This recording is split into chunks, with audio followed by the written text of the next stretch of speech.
For the last few years, I've been dailying nothing but Apple's Pro phones. And honestly, they've been getting kind of boring that I've started to try other devices lately. But I want to give it one more shot. And will this phone make a worthy upgrade for you? Let's talk about it. The iPhone 17 Pro got a massive design update. It now has this two-tone look between the switch back to the aluminum body from titanium, and it now has a glass back panel for MagSafe accessories and wireless charging. It feels good in the hand and has this nice heft to it. The design now seems a lot less minimal and much more industrial, and I say this in a good way. The iPhone 17 Pro looks a lot more pro in the sense that it looks more like an appliance or tool now instead of a pretty piece of glass like the way the iPhone Air does. The Pro definitely has its own charm to it. It's slightly bigger in every dimension compared to last year, and it's barely noticeable side by side with the 16 Pro. So if the phone's weight gain and size was a huge concern to you, you probably won't notice much of a difference. But alongside that tiny bit of weight gain and size increase, Apple has taken this opportunity to cram their best features into this phone, like a larger battery, their best cameras, and their best chip inside. So let's talk about each one of these and if that will ever matter to you. I genuinely didn't think I would be all too impressed with it, but the cameras have been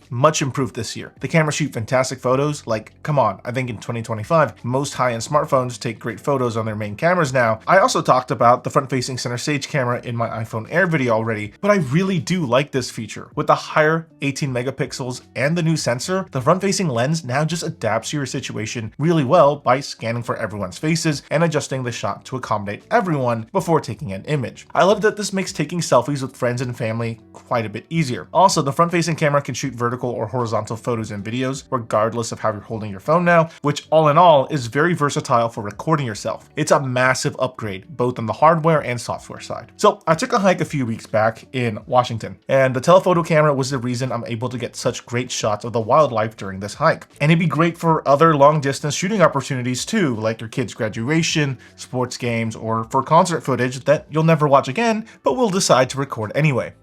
You know who you are. The point is, I think the cameras as a whole are the biggest upgrades this year, and I've really enjoyed shooting with the iPhone 17 Pro regardless of whichever camera I'm using. It's pretty sharp all the way from 0.5 to 8x zoom. I'm content with the photos. What a great upgrade. Okay, so now let's talk about the battery. Every year, with that ever-growing iPhone Pro size, Apple has slowly been adding in beefier and beefier batteries. The same can be said about this year. If you're in a country with iPhone Pro models that only have eSIM support, then you get a decently larger battery that provides a decent increase to how long you can use your device. Everyone else that has those SIM slots gets a much smaller bump, but a bump nonetheless. But what has this meant for battery life day to day? I have the eSIM only model since I live in the US, and I'm getting to around 45 to 55% at the end of my day. For reference, I usually ended up my day around 25 to 35% when I had my iPhone 16 Pro with only 96% battery capacity remaining. So the iPhone 17 Pro is a battery life monster. This thing will get you through the day and then a little bit more. If your biggest concern about upgrading your phone was battery life, well, I can safely say that the iPhone 17 Pro and the 17 Pro Max will last you pretty much all day regardless of the type of user you are. Okay, with any new device, regardless of battery life, you might be thinking,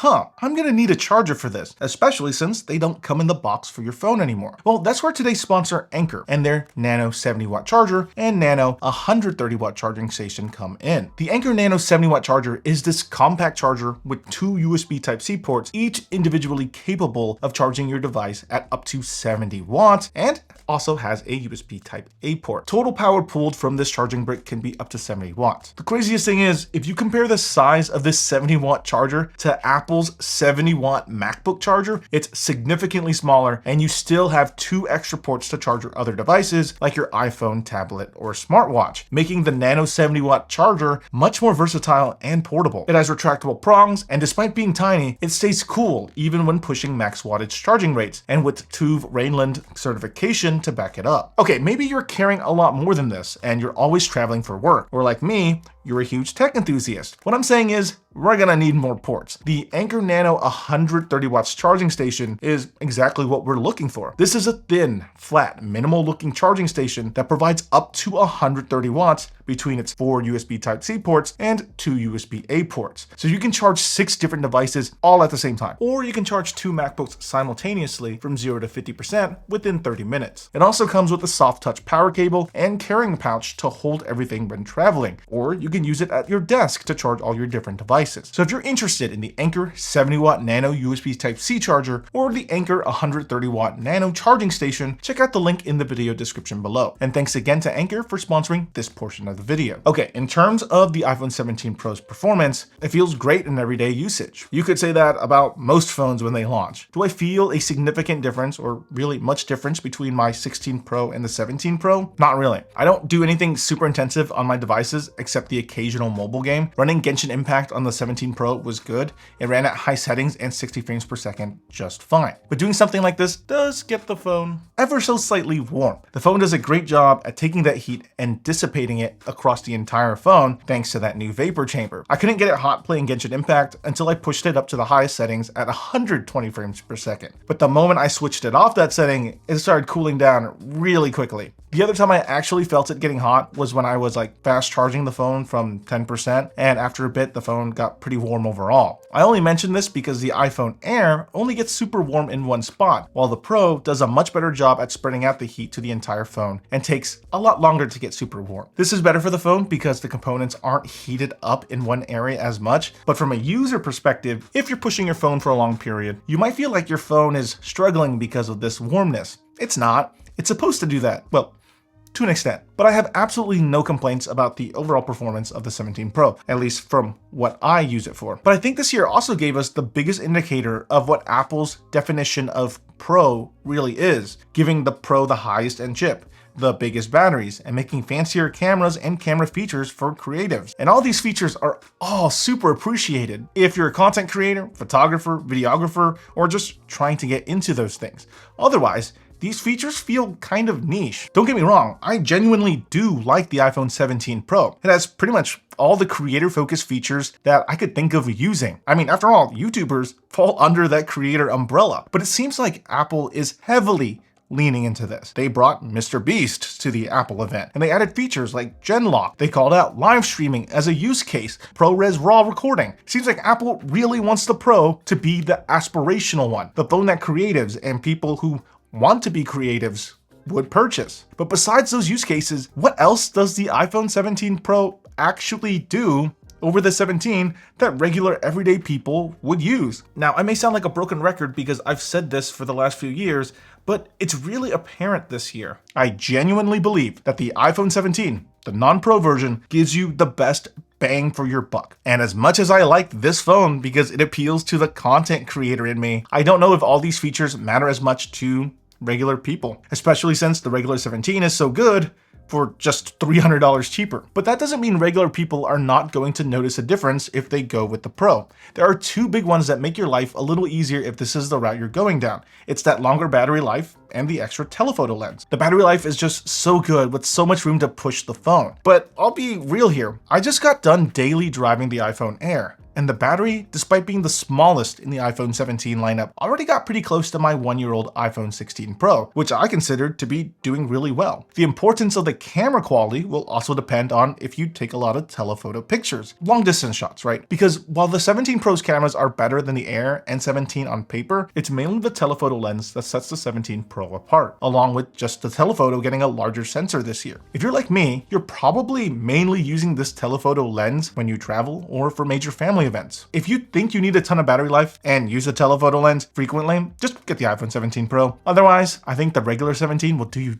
just as well. Now, if you're comparing the iPhone 17 Pro to the iPhone Air, then you're really looking at two different phones with completely different philosophies. The iPhone 17 Pro is industrial and maximalist, with tools to get the job done, while having all the features the iPhone has to offer in a much more beefy package. While the Air is a very minimal phone with just the essentials essentials in a very light package catered more towards looking nice. I personally love that phone and definitely one that you should check out in person just to get a physical feel for it. Because after I dailied the iPhone Air, now these iPhone 17 Pros and all the other old Pro phones just feel so heavy in my hand. So something that I'm doing this year compared to previous years' videos is spending a bit of time with an older iPhone for some retrospective. Like realistically, someone who's interested in the iPhone 17 Pro is probably coming from an iPhone 15 Pro or older. This is the oldest one that I currently have right now, but also use this as a benchmark for next year whenever the 18 Pro decides to launch. Because I think that the 3-year mark is now where most people generally upgrade their phone. As for now, honestly, the 15 Pro still runs great, the UI feels smooth,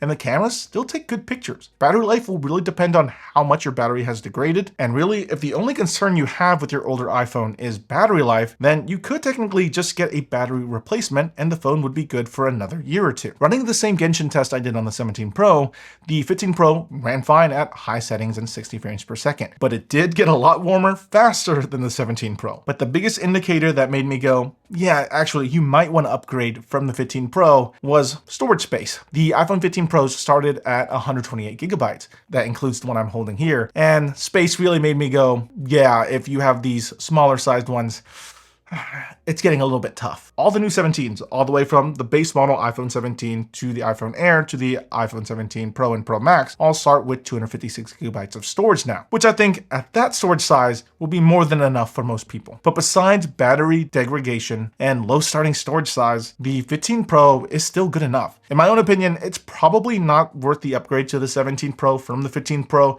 unless you really want better cameras or more storage.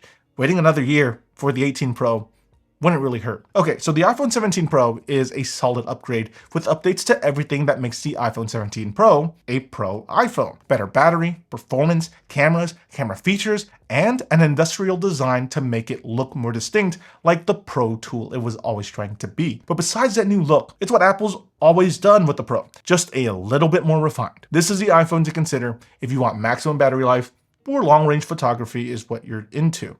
Otherwise, maybe the 17 is enough. For myself though, I think I'm still gonna switch to the iPhone Air just to see how a phone like that holds up over time. But not gonna lie, the battery life and camera on the 17 Pro definitely made me think long and hard over this decision. But what do you personally think? Is the iPhone 17 Pro on your radar?